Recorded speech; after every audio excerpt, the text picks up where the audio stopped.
Y'all, I kept this gut in as long as I could. Okay, God gave me a message for y'all, and I'm gonna have to share it. I'm gonna have to share it, okay? I used to be dirty. When I say dirty, I mean spiritually unclean. My day consisted of waking up to a blunt that was about the size of my thumb in width, but long. Um, Children's father was around me. He was not my husband. Um, I was fresh out of a marriage where I wound up having to leave via a DV shelter, and my baby daddy knew that. So he wound up abusing me 10 times worse than my ex husband did. Um, I had my jaw broken, not even a year after we were together. We had our first child less than a year after we were together. And it just consisted of me always needing to be under the influence of weed in order to deal with him. Um, I didn't feel like it was possible to leave him. I didn't feel like it was possible to start my life over. And here's the reason why. I had already restarted my life. My first boyfriend turned to my husband was a cheater and abusive our whole relationship. So from the age of 19 to 25, I was married to a guy and dating a guy who was almost 4 years younger than me, but he was way more experienced than me. He had already been around the block a few times, and he kept spinning the block while we were together. And he was very aggressive, but he was also very gentle. And it was like a love-hate relationship, but it was normal to me because my father treated my mom the same way.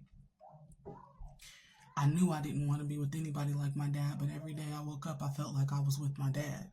So when I finally got the courage almost 7 years later to leave my ex-husband, I started dating someone a few months later. My divorce wasn't even final. I hadn't even filed for divorce yet. We were just separated with the plan of a divorce. And I moved into my own place, and I was like, you know what? It's time for me to start dating. I've been with one man my whole life. It's time for me to start dating. So the first guy, not the first one to slid into my inbox. He's the first one that I gave a chance. We would meet up at the park and talk. We would meet up at the Indian Center, which is like it's kind of like a big old park with a bridge and a water fountain and stuff that pays homage to the Indians. And we would talk for hours. But I was the one doing the most talking. Hold on one second.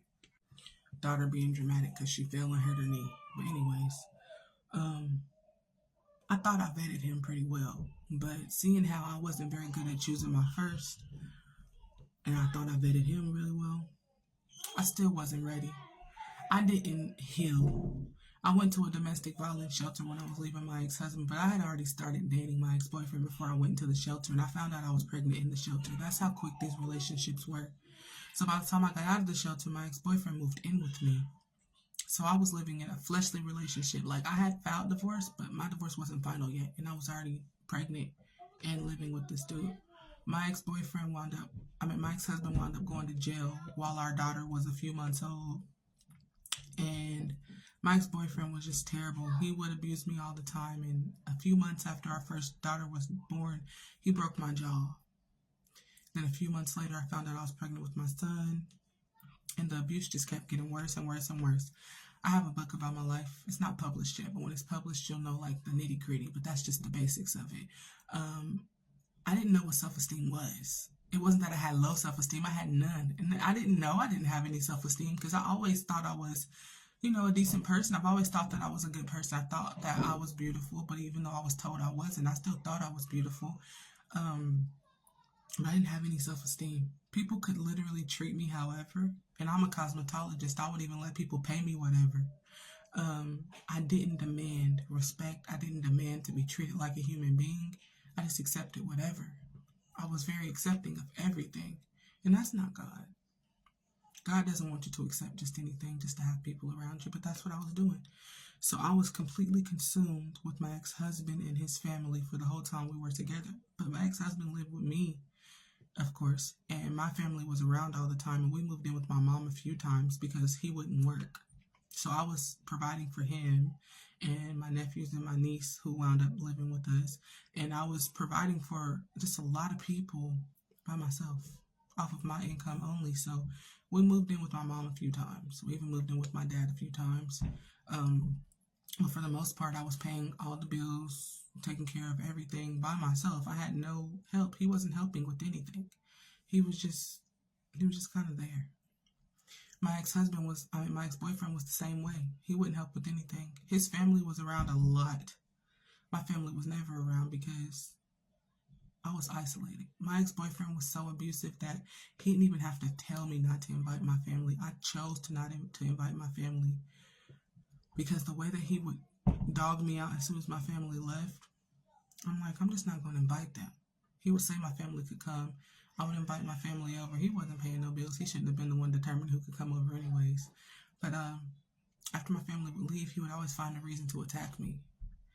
And it got to a point where I started to just go to my family members' houses for events. But my ex-boyfriend was in my head so much that I would leave family members' houses soon.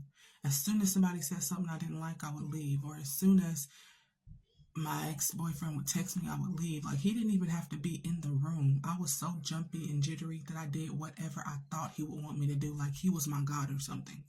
That's literally how he had me. If he said jump, I was already in the air. I didn't even have to say how high. That's how bad it was between me and him. People thought it was funny. He had another baby mama. She thought it was funny. But I never found anything funny in her pain because I knew that he was not doing her right either.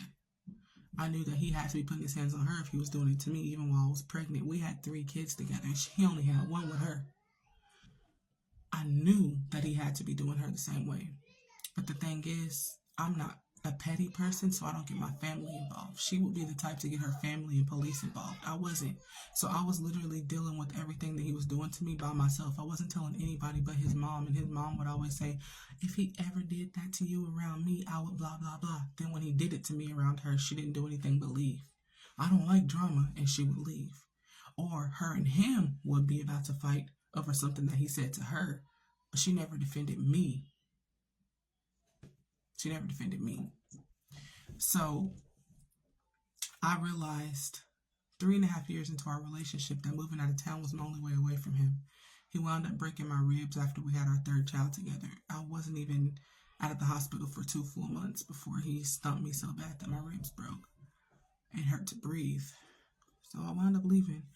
And my life story is my testimony, but it's not me. That's not me anymore. I'm no longer the 19 to 29-year-old woman who allows anything.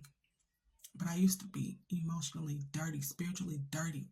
I didn't even like weed at first. I was literally held down and forced to smoke weed the first time I smoked weed. My ex-husband and his cousin blew it in my face. But I wound up becoming addicted to it like it was my crutch. And so weed and alcohol was always something that I refused to do because I grew up in a household full of addictions. So I was like, I'm never going to try that. But I wound up trying it and liking it and being addicted to it. But I've been clean from that since April of 2022. Just put it down and never picked it back up. I got baptized, never picked it back up. Never chose to pick it back up. And every single day I'm learning more about myself. And my 5 children are safe. I have 1 child by my ex-husband, 3 by my ex-boyfriend, and I'm raising my nephew. So my 5 children are safe. I'm safe. I'm spiritually growing every single day. And I just thank God for the things that he saved me from. I thank him for the things that did not happen because I know so many women who were abused to the point that they died. I know so many women who were abused to the point that, hold on 1 second. Rihanna, I'm about to make you something in a second. Hold on.